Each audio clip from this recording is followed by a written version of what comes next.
this? Professor Oubier's house. Looks pretty creepy. I'd been away from Paris and hadn't seen Nico for nearly 6 months. I wanted to celebrate our reunion, but she had other plans. An appointment with an archaeologist. Something to do with a Mayan stone she came across while researching a story. The guy who answered the door didn't look much like an archaeologist to me. I had a bad feeling about this.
There were only 3 things I didn't like about spiders. The way they looked, the way they moved, and the fact that they lived on the same planet as me.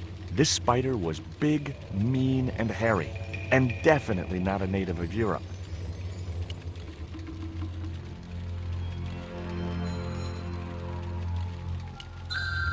I glanced over the books, vaguely hoping to find a copy of How to Deal with Poisonous Spiders While Tied to a Chair. No such luck. But I noticed one corner of the bookcase was supported by a loose block of wood.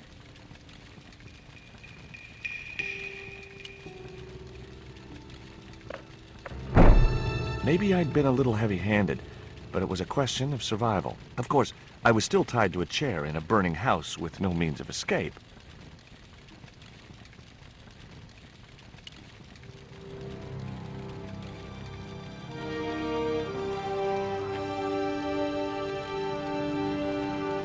One mighty bound, our hero was free. Now, I had to deal with that fire. The rope was shredded and no possible use to me. The rope was shredded and...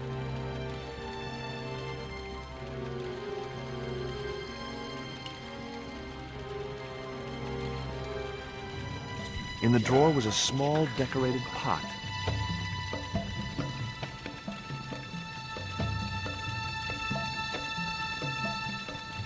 There was nothing else in the drawer. The pot contained a key. It looked like a house key. Inside, I found a bottle of tequila. It was a half bottle of extra strong Mexican tequila. Just what I needed under the circumstances.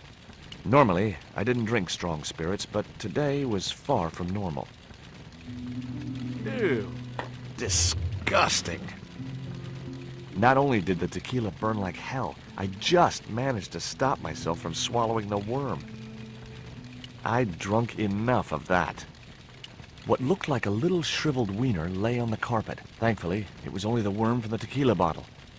Well, I wasn't going to eat it.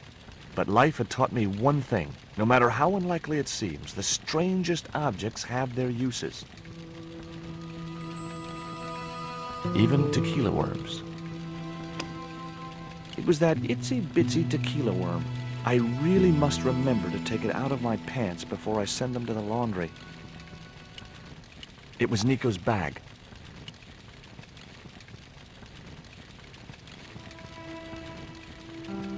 was a stylish little canvas number containing a lipstick, a handwritten note, and a pair of nylon panties with a large love heart emblazoned across the front. It occurred to me that Nico's tastes must have really changed while I was away. Well, they could be useful. I'd already ransacked Nico's handbag, and besides which, the color didn't suit me. It was a needle-sharp dart with a flight of green and yellow feathers.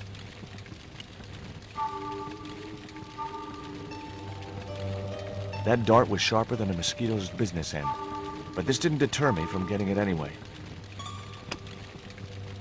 It was the poisoned dart which had stunned Nico. I'd never known anything keep her quiet so effectively. It was Nico's lipstick. It wasn't my color, and it reminded me of clowns. I guess I had no business reading the note, but I figured it might give me a clue to what Nico was involved in. It was from André Labanau, the history student Nico had known at college. The letter was sentimental mush, and revealed that the exotic lingerie, as he called it, was a gift from him. It gave his telephone number. Labanau figured himself as a rival for Nico's affections, but I couldn't believe that that creep was in the running. It was a pair of red, lace-trimmed panties decorated with a large black satin heart.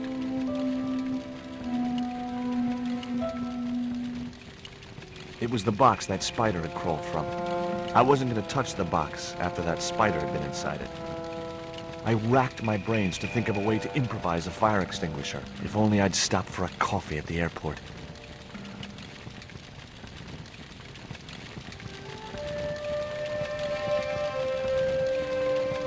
There was no pressure in the siphon.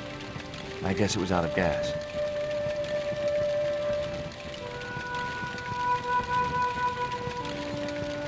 The cabinet was locked. The key was way too large to fit into that tiny keyhole.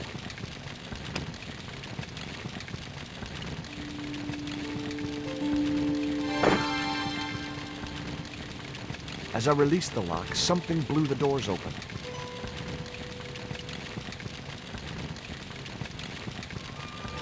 That cylinder was hot. I couldn't pick it up with my bare hands. The cabinet was already open.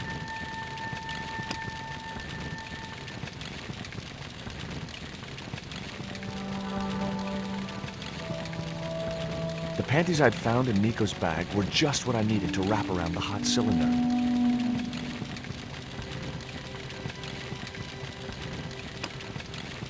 It was a small metal cylinder with a valve at one end.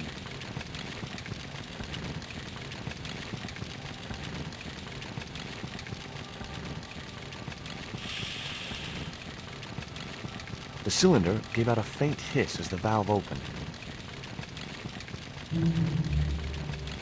What? Now I had one primed up and ready to use extinguisher.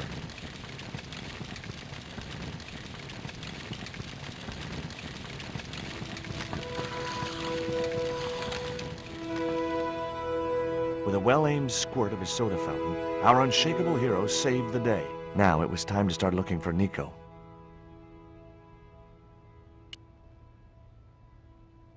I wasn't going to burn myself on that red-hot doorknob, and it wasn't the time for subtlety.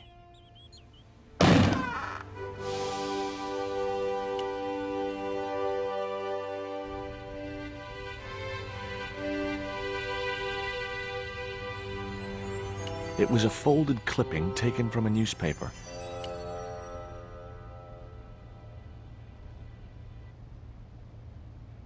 I'd found a piece of newspaper folded in two. It referred to a forthcoming eclipse of the sun. Unfortunately, it wouldn't be visible from Europe. The best place to view the eclipse would be Mexico.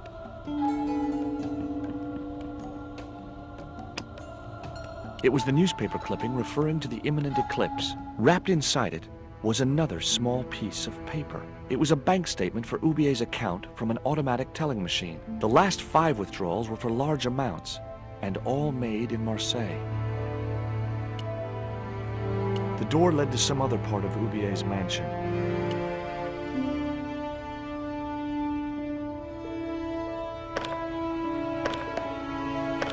It was locked.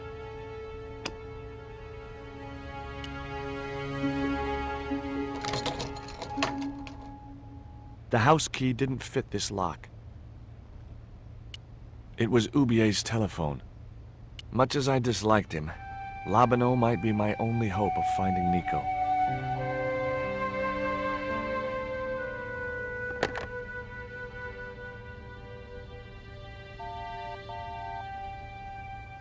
Hi, Andre? Who is this? It's George Stobart, Nico's boyfriend. Don't you mean ex-boyfriend? Look, I didn't call you just to pick a fight. I need to talk to you about Nico. Can't you accept she's just not interested in you?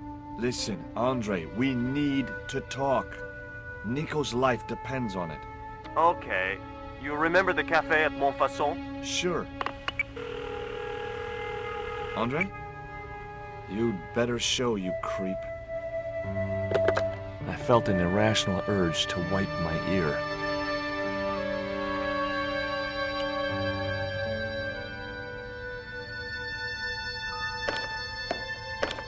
The door was locked. I didn't fancy my chances of kicking this door down.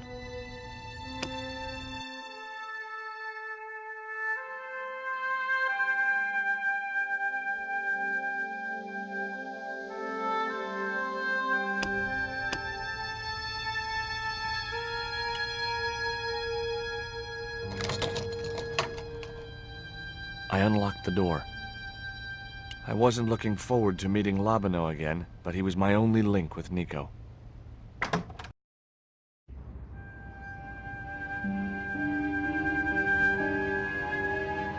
There was no sign of Labano when I got to the cafe. I decided to order a coffee and wait for him.